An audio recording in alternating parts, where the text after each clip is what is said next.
दोस्तों नमस्कार। आज हम लोग क्लास 10th का एक ऑब्जेक्टिव मैथ का क्वेश्चन देखेंगे जो 2024 में आ चुका है और आशा है कि 2026 में भी आएगा। तो आइए इस क्वेश्चन को बनाते हैं। तो यहाँ पर सीधे यहीं पर गुना कर लेंगे। तो यहाँ पर कटेगा नहीं कोई भी, तो विलोपन विधि से। तो यहाँ पर कर देंगे 4 और यहाँ पर 3। तो यहाँ पर हो जाएगा 8 + 12 b बराबर 32 और यहाँ पर हो जाएगा 9 - 12 b बराबर -15। तो यहाँ पर हो जाएगा +12 -12 कट गया। तो यहाँ पर 17 a बराबर 17।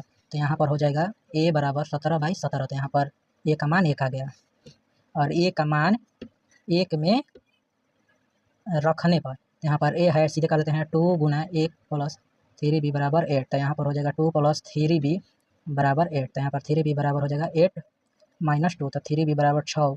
तो b बराबर हो जाएगा 6/3। तो यहाँ पर कट का जाएगा 2। तो यहाँ पर फाइनली आंसर आएगा a बराबर 1 और b बराबर 2 आंसर। तो आशा करता हूँ कि आप लोगों को यह वीडियो अच्छा लगा होगा। तो चैनल को लाइक, सब्सक्राइब और फॉलो कर देना। Thank you for watching my video.